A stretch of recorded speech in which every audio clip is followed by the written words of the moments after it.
First of all, I'd like to call upon stage our guests, our panelists for the interaction, for the discussion.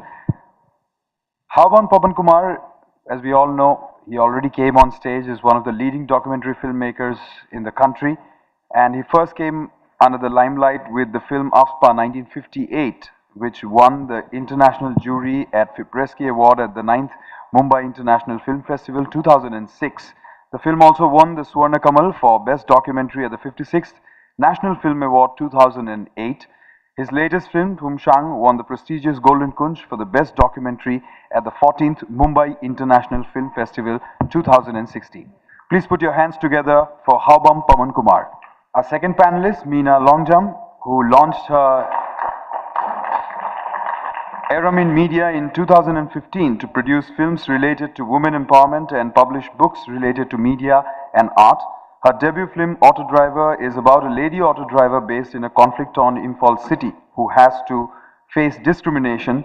The film premiered at Science Film Festival Kerala 2015, where she bagged the jury special award. I'd now also like to call upon stage Meena Longjam. And I'd like to call upon stage Rupa Borua, member of the organizing committee. If you could please come on stage and felicitate our panelists. Our third panelist, Bhargav Saikia, a known name in the film industry where he produced the much talked about film Kafiro Ki Namaz. And he proved once again himself with the award-winning directorial debut, Awakenings. His latest film, The Black Cat, is based on the story of the same name written by Ruskin Bond.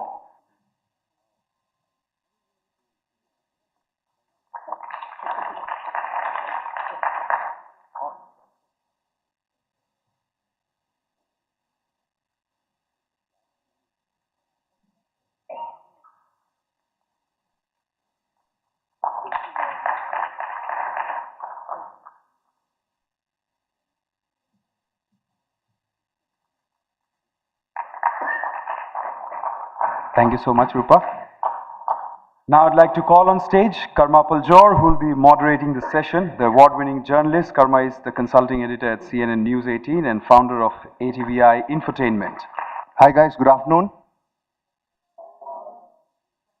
Less energy, eh? Did you have lunch? Okay, I'll try. Good afternoon, ladies and gentlemen.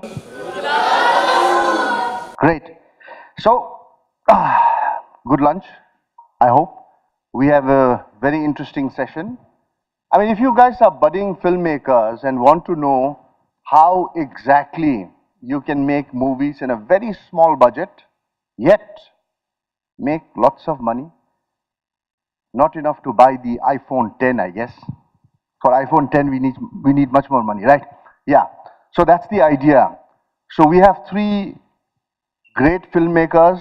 I'm privileged to be with them because they are from the region. I don't know if they feel the same way about me, because journalists are not the flavor of season these days, no?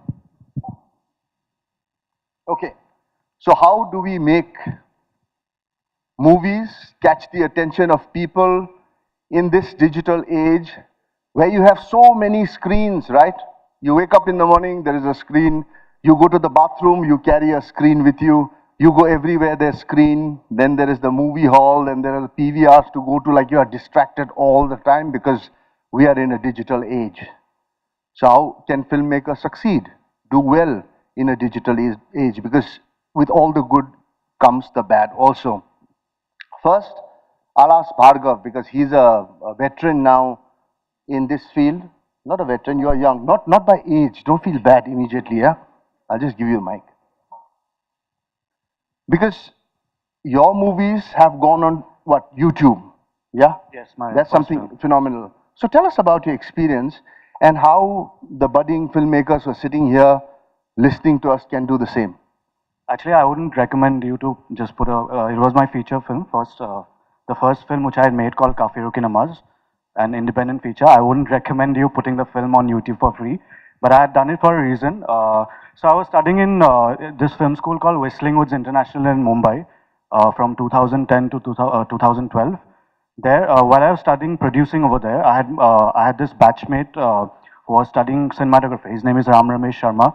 So we really clicked together, and we thought we'll make something. We had this idea about three characters sitting in a room in somewhere in Srinagar in Kashmir. So it was a very exciting idea.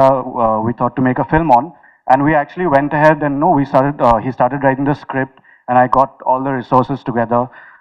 So this had happened when we were at the end of the first year. It was a 2-year course, and by the time our final term had started, uh, we were ready to shoot the film. So one fine night at 3 a.m. we speak to each other over phone, and we decide to drop out the next morning. So we actually went and met the president of the institute, and we said, "Ma'am, we'd like to drop out because we want to shoot the film in February, and it was clashing with our diploma film shoots." So we dropped out. We made the film. We didn't know what to do with the film after that. But then, fortunately, no, actually, unfortunately, we went we met a lot of festival curators and programmers, and they said your film is not going to go anywhere. Like nothing is going to happen to your film. But it was then that Brahmaputra Valley Film Festival gave us our first festival screening. So I'm really thankful to BVFF and Tanushree for giving us that opportunity. And after that, the film actually had the international premiere at Jeonju International Film Festival in South Korea, which is a very well-known festival in Asia. We were in the international competition section there, and then it went on to screen at a couple of countries like Sri Lanka and Norway and I think UK. Yeah. So while this was going on, a well-known producer from the Hindi film industry really liked the trailer and the film, and he had promised us to get it released in the cinemas. And we were like, wow, like this is like coming to us without even approaching someone for the release. So the producer basically, like I wouldn't name him because I've signed a contract that I cannot name him in public. So anyway, like the producer kept us on hold for almost 2 years. Nothing was happening, and no, we kind of got conned in a very typical Bollywood way. So I had to take the rights back of the film because we had made this film as students, and it was a no holds barred approach to the filmmaking. And I really wanted the film to go out to the audience. So we had two options. One option was to approach Netflix or Amazon. Amazon wasn't there. Amazon Prime wasn't there at that time. Netflix was there. So Netflix or YouTube. So these two options. But I had to, sacrifice the monetary part, and I took the decision to put it on YouTube because I really wanted the film to go out to as many people as possible. We shot the film in Kashmir, so I even wanted someone staying in, Baramulla to watch the film. And I think that has really helped us to get a very strong niche audience. And the director of the film is making his next feature film now, and I'm also working on my next projects. So yeah, it was film over money, I guess. And in Baramulla, it is very difficult because the 2 months that I spent there, there was no internet. I don't know how they watched a movie. Anyways, I hope they watched it. you were so excited about the festival that he came here. He came here yesterday in the evening, so we had to tell him, the festival is starting tomorrow. So you go back and sleep and come back. Yeah. Okay. No, I came to test my film. If it's like looking good and something good. Okay. Now I turn to Meena. Exciting because I don't know. It's crazy for you, right? You make your first It was my film, and then you win a national award. When you look back and see, with all the opportunities that are there right now, there's a Netflix, there's an Amazon, there's so many places that you can put your movie up. How do you reflect on it? What do you feel? Has the market grown, shrunk, or is it dangerous for a filmmaker now, too diluted? I think first of all, with the digital age, I would say the Modi ji's digital age, like so many things can happen with internet. Everything is booming with internet. Like even like the camera stuff we buy, everything is becoming cheap. Filmmaking, I would say that it's not rocket science anymore. If you can buy, if you have around 1.5 lakh budget, I think you can buy your own camera, you can buy your own sound recorder, and you can just go, observe things around, you can start making films. So that's not very difficult, and with Facebook and other social medias coming in, and also like Netflix and all like online film festival like Film Freeway or withoutbox.com coming up. It's quite easy if you don't have to really, go and physically present yourself in festival, but you can screen your film online all over the world if it get accepted though. So there has been tremendous, opportunity that way with the coming of internet, and like it's quite easy now. The information is very like easy to grab, and that's what I feel. Money? Yeah. Money? Where's the money? Money. Yeah, this same question have always been thrown at me, like okay, you make documentaries. How many money you make out of documentaries? So this is quite a very sane question that has been always thrown up at me. But uh, I do a lot of things, other than making documentaries. Documentaries happen something like out of accident or out of my own inquisitive curiousness. But I feel as a filmmaker, if you make good documentaries, there's also audience around, and if you have funding opportunities, that way you can survive both. I feel that way. So with PSBT, the government public service broadcasting trust you have, and with film divisions and other private funding thing and other international thing, if you can pitch your subject to an audience, and if they like the story, they're going to fund your film. And it's definitely wonderful when you make you pitch in front of audience and you get it. I mean, it's a wonderful experience. I feel. It's like what Shah Rukh Khan said once, you work hard, you're passionate, you believe in your dream, the money will come chasing you. Yeah, Many have not been so lucky. Hoabam, you're a master of many documentaries. Thank you very much for your lovely movie. I'm sure those of you who watched it were here, loved it. Can we have a big round of applause for Hoabam? Thank you. Thank you for sharing a part of Manipur, which we love to see. It was very interesting, heartbreaking, but very effective in communicating. So for a documentary filmmaker like you, how do you see the digital age today? Is it an opportunity or are they hurdles still? Well, you know, I have been mostly independent, since you are talking about money, but I've been, like, I consider myself a very independent filmmaker.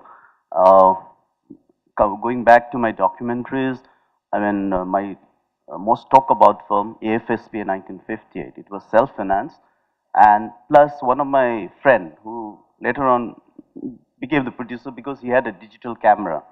So we just took the camera and started shooting. So that's what I No, followed. he became a filmmaker because he had a digital camera. No. And not the other I'm way talking. around. I'm talking about my film, which was like the most talk about my documentary. That film we made because of digital technology. That time, digital mini DV came. It was around 2004. So mini DV came, and that gave us the opportunity to make film. And he had a relative in the US, and he bought that camera. So the camera was laying there, and so we know the Manorama incident happened in Manipur, and we just took the camera and started shooting. And that's how we made the film. That's what I'm saying. Without any money, we just had the camera. I took my bike, the So camera. it's not like I own a cricket bat and I will be the batsman, no? It's not the same thing. Yeah. But then, it's a very technical medium. You need to understand what is camera, what is editing. So I suggest, I mean, to the young filmmakers, they should train themselves first, and then there are a lot of options. I mean, it's not celluloid. I mean, you can shoot even with a smartphone now. There are very good documentaries made on smartphone, even short films. It's coming up in a big way. I mean, if you look at the market, they are looking for small short films.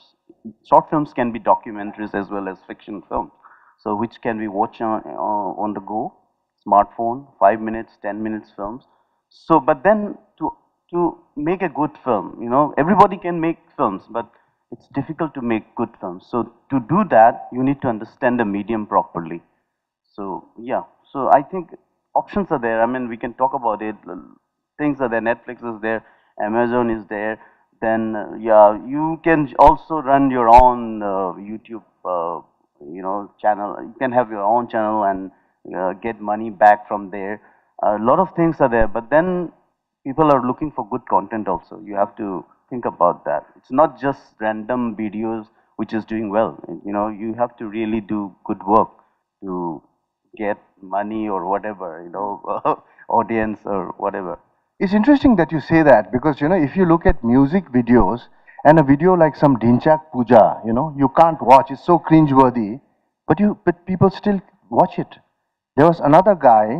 I just watched it yesterday because you know it was getting shared like crazy, and it was horrible with a capital H. But I watched it. It's strange why I watched it. So that's what's so interesting about this animal called digital. And I'm sure there is a Dhinchak Puja in this room right now who will make a video go viral. And a guy also. I want to be gender neutral. So that idea just came into my mind.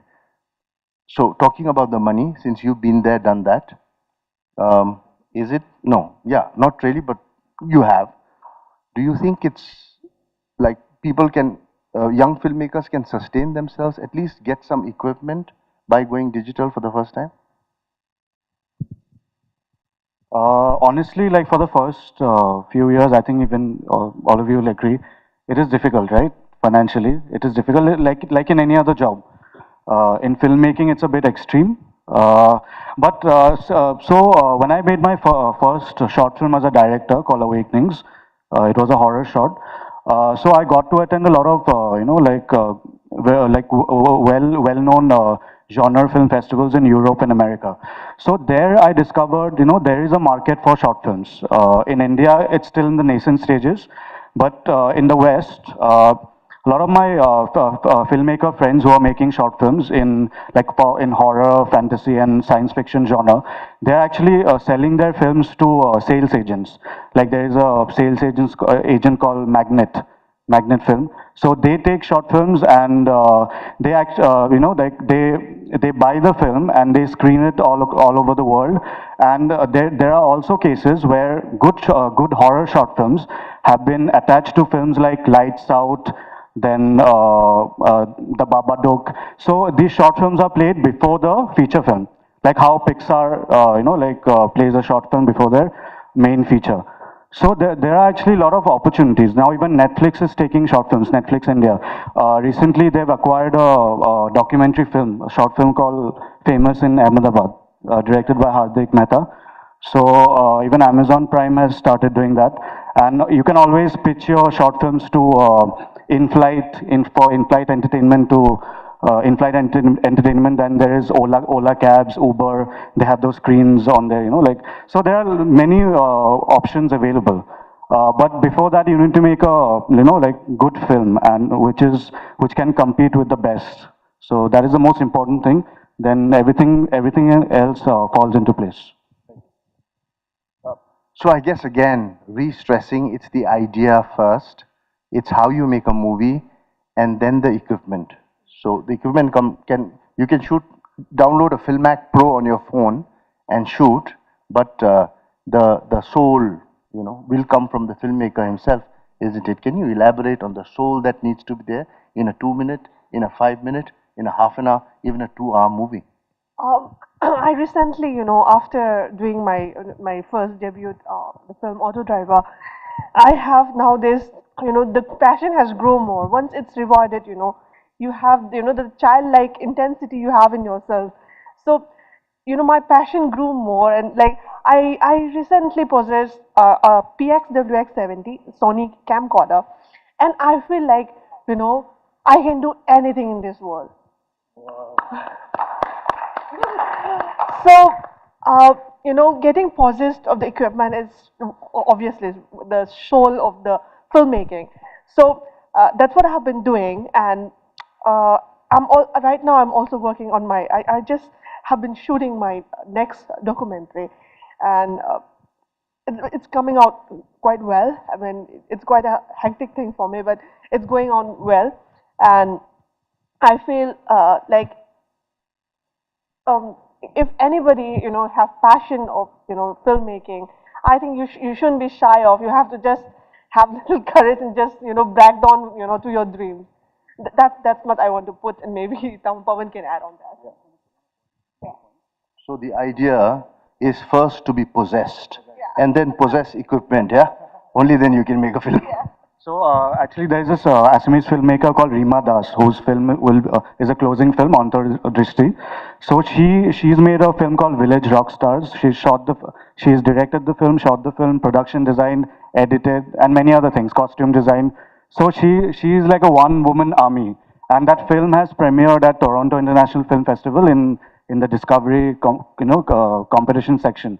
So I just wanted to add this with what you're saying, like how you're like with passion you're making films. So first, it's the soul is the most important, the content is the most important. Then your film will automatically find a voice in the world. Directed, first written, directed, cinematography, production design, editing, costume design, and she had only one assistant for all the departments. That's her cousin.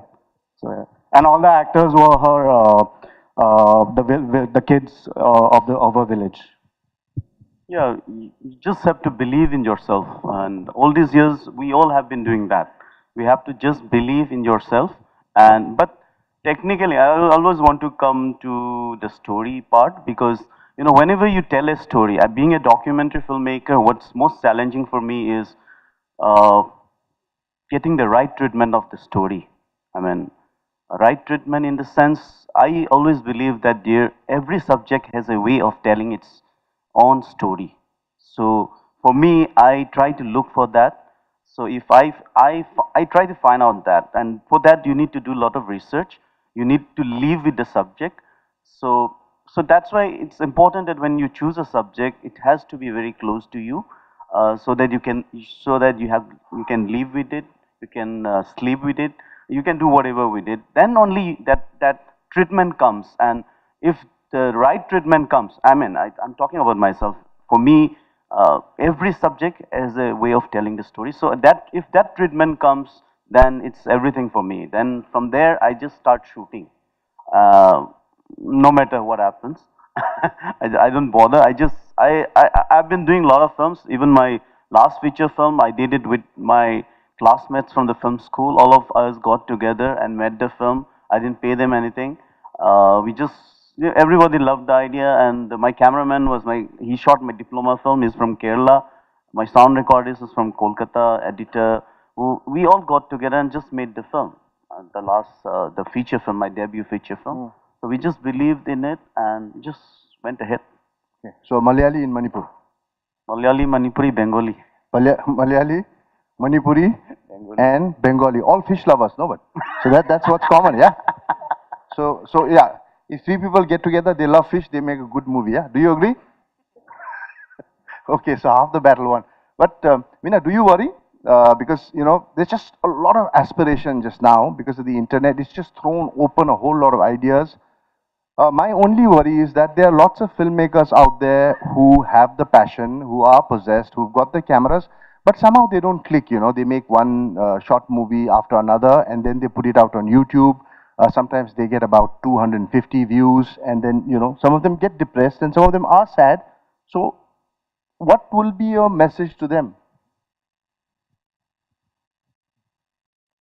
Oh, my message to them would be like, oh, we have to keep learning. We should never stop, quit learning. Like I am always, standing at the door when there is any workshop happening. I don't know. I came here as a panelist, but I'm more interested, to join the workshop of either film appreciation or, any technical course which is given, during the BVFF. So please, never, give up. And please keep joining workshops or intensive courses because this is, going to help you technically, and it's going to correct you. What blunder you have done, what error, you have made in your previous film if it didn't go well. So I think it matters a lot, to keep you on track and to give more good films. So that's what Tamo Pavan has also said about the treatment and good films. So I think all these things, if you go on participating yourself in a good workshop, keep looking out for opportunities like that, and I think it's going to help you a lot. And as a broadcast journalist, I must have made over 100 half an hour documentaries and at least 1,000 short films, which are 2 minutes long, which is news, of course. But yeah, it never worked. So what do I have to do now for all those other stories that I've done to, turn it into a little movie and earn a lot of money? The money part is a bit tricky. I mean, Uh, yeah, please. Well, I just wanted to add something. First, I said you have to have passion. Then training is very important. And Indian documentary scene and all these things about sales agent, distributor, it's just coming up in India. I mean, we don't have a proper concept of the producers in India itself. Sales agent, we can count the number of sales agent in India.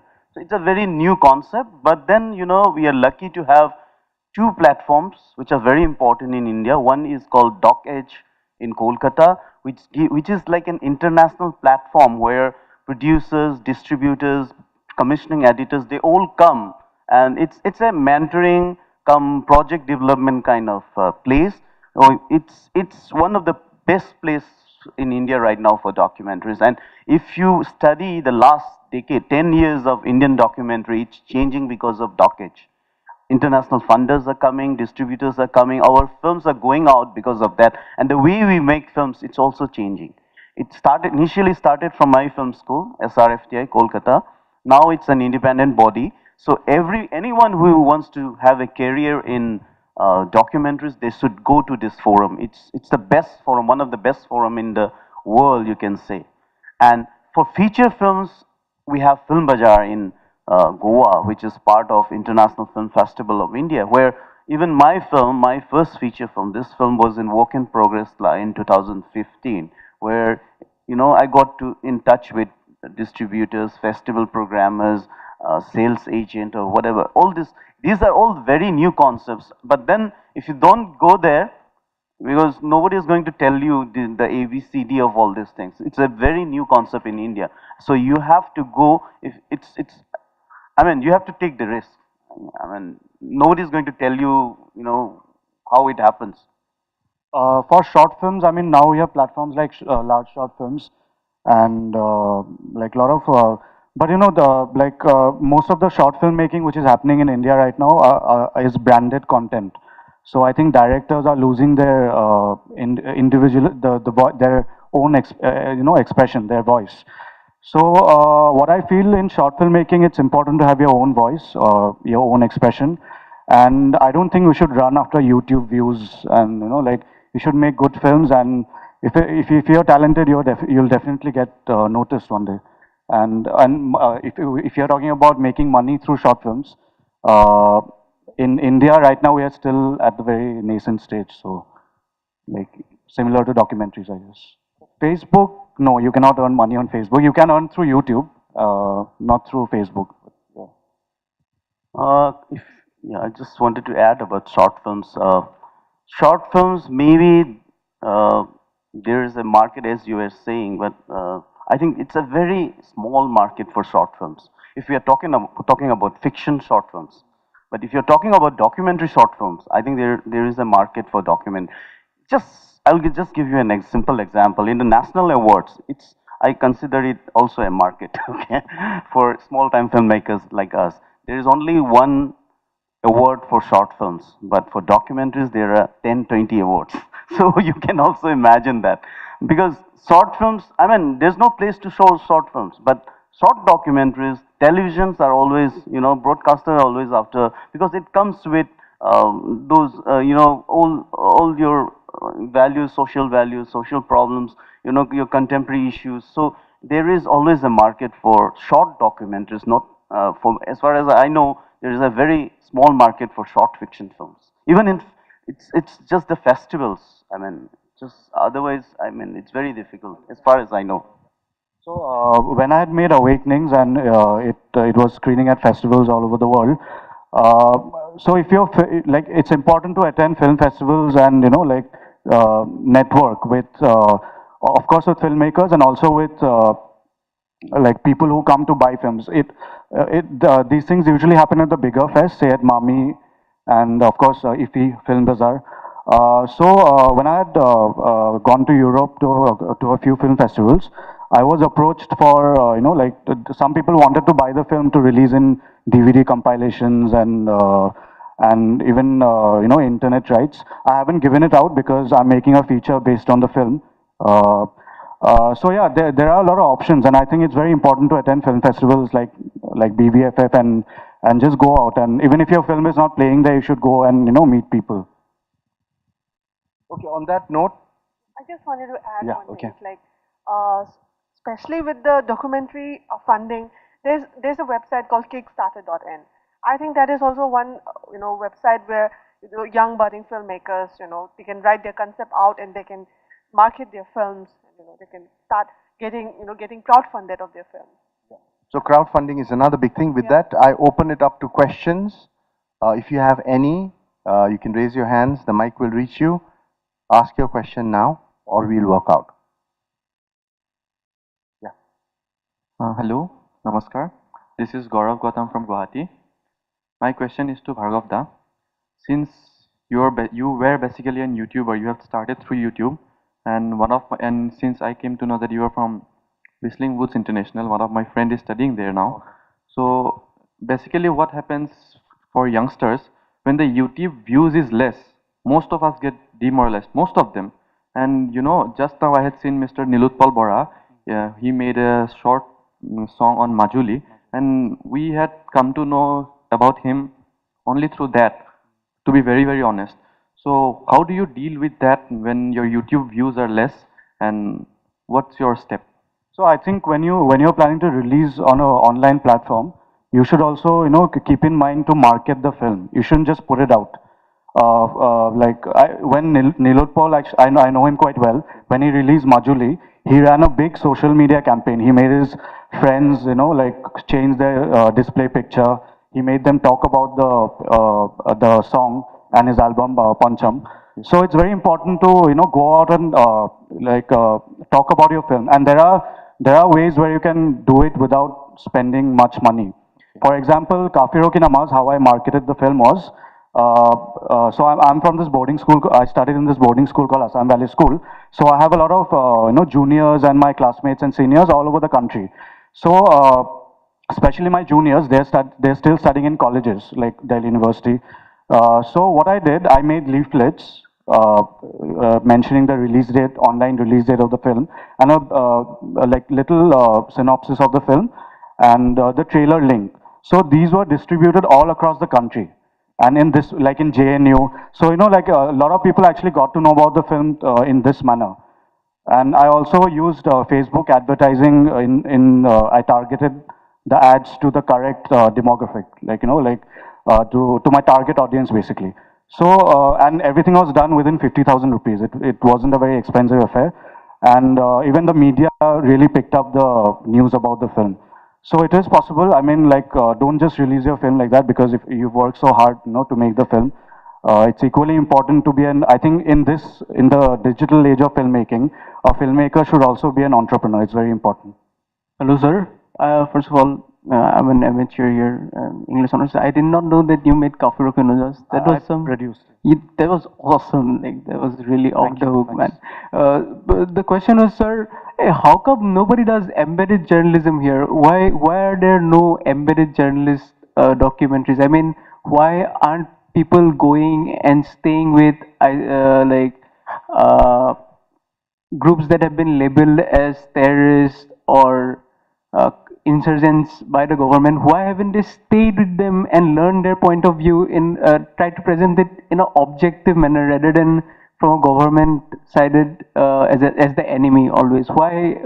Because we have great pros accounts of it, like Rendezvous with Rebels that Borwa sir wrote. That was a great piece of work. He stayed with them, he learned about them, and then he gave us their point of view. So why is it that we never get what they're trying to say, and why is it always filtered? I don't know about the censorship laws and all. Are there any? What are the hurdles, if any? We might get killed, na? Yeah, that's always the risk, but you can get killed crossing the road too, right? So is the question to me? Sir, yes, definitely, and you too, sir, because you touched on a controversial topic on Kafir Okinawa. So Okay.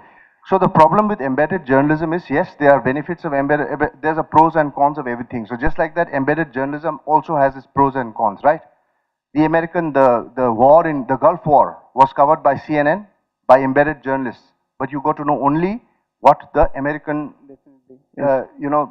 America as a superpower wanted you to know. Whether they've been embedded journalists or not, yes. CNN, IBN has done a couple, when they went to meet the Naxals and all. I tried, I was in Chhattisgarh sometime to establish contact with it. Sometimes it works, sometimes it doesn't work, yeah. Now, as far as the news media is concerned, it is completely, like, I would say 70% of the news media has now turned nationalists, Definitely, yes, sir. So sometimes I feel like I'm staying in China, because, the kind of discourse that we get is very, so that is where I guess documentary filmmakers will come in. That's where the importance of documentary filmmakers, where they will reflect what is going on in the ground. I hope the discourse in the national media will change. I really hope so. I hope the journalists come out and start reflecting what the ground, because while I was on my assignment in Kashmir,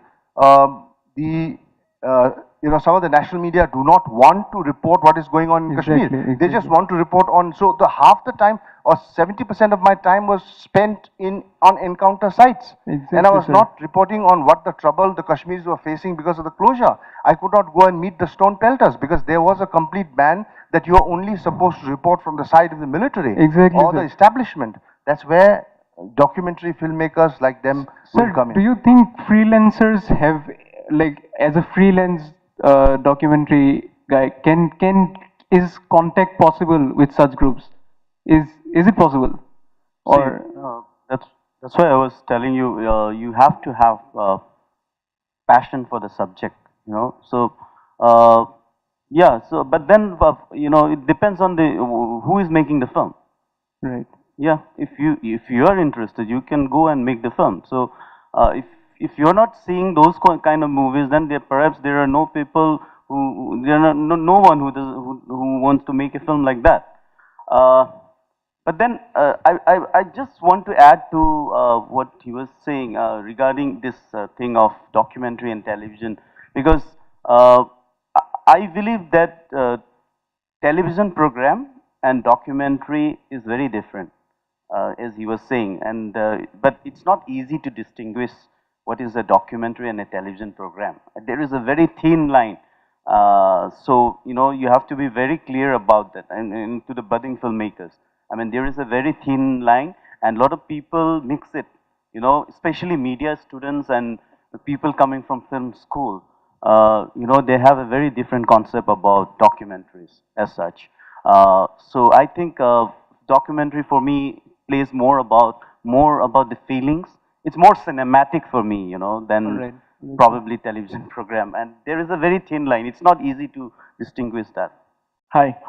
Hoabam, do you think that the people whom you have shown in the lake, like in your documentary film, they have reacted in a different way because you were present with a camera that day? You're talking about my documentary or my fiction yeah, film? your fictional film. Like, I have seen your earlier film also. Yeah. Like, do you think in such situation people react differently when we are present with a camera these days? And one more question together to Bhargav. Bhargav, do you think that we have realized YouTube very late? Because YouTube is, in the present day, struggling for its own existence with the advent of Netflix and everything. So I don't think, like right now, we must consider much about these views and all the things. So these are the two questions. Yeah, well, I made a documentary called Floating Life before this fiction film. I made the documentary because I wanted to do this fiction. I went to the lake for the recce of my feature film, and I then realized the village where I was supposed to shoot, it was not there. Everything was burned down, and so nothing was there. So I thought I should, because being a documentary filmmaker, I always wanted to do my fiction in a different way. The way I have been doing my films, because I don't want to see that distinction. And really, I don't want to see that distinction between fiction and non-fiction. So for me, doing the documentary itself, was doing the fiction for myself. So a lot of people ask me whether they are actors or non-actors, but I tell them that they are actors because they've already acted in my documentary. Because people definitely act differently in front of the camera, you know. But then you have to wait for the right moment to capture to roll the camera. So I think I already have enough experience working with doing documentaries for a long time, and that I use in my fiction also, you know. But then they always act. Everyone acts in front of the camera, you know. It becomes very formal when the camera is there. But then you have to just wait for the right moment to roll the camera. Regarding YouTube, in the current scenario, I think like if you don't have a brand or someone sponsoring your production, you know, like it's not possible to make make back the money you've invested on the project. For example, AIB, they have a lot of sponsors. All the the companies who make viral videos, they have sponsors on board, and that's how they like survive. But if you want to make cinema or like the web series, you need to go to a company like Netflix or Amazon or View. Like someone has to fund your productions.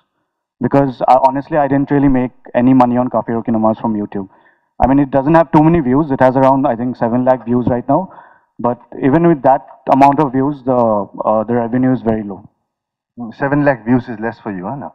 Because people are after 1 million, like the 100 crore club. So 1 million, Okay. haven't reached that. We are happy with 200, yeah? Hello, panelists. My question is for Mr. Bhargav Saikia. India has always been an enormous market for fantasy and horror movies, particularly horror movies imported from America and sometimes even Asia. But when it comes to homegrown Indian fantasy movies, particularly horror movies, it has always been a brigade affair.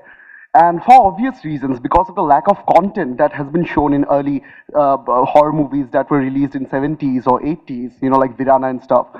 So, in order to regain that integrity of Indian horror, you know, which we practically never had, honestly. So, what do new filmmakers need to do in order to gain that on in a more marketing level besides content? Because horror films in India are not marketed well. So, in order to attain that, what we all and as established filmmakers of your likes should do in order to regain the integrity of Indian horror? Firstly, the horror genre in Indian cinema, we have a very narrow view of the genre. Like, you know, horror also has many subgenres. Like, you can have a zombie film, you can have a slasher film. So in India, we haven't really explored much. We are mostly with that haunted house and, you know, with a lot of sleazy, you know, the sleaze, basically. And I think the blame should go to the producers and filmmakers who haven't really gone out to explore the various facets of horror. But I think as a independent filmmaker, what I feel is we need to explore horror cinema which is rooted in our culture. For example, in our Assamese culture, we have a lot of, you know, like say Bak and like lot of different kinds of myths and, you know, like which like say Mayong.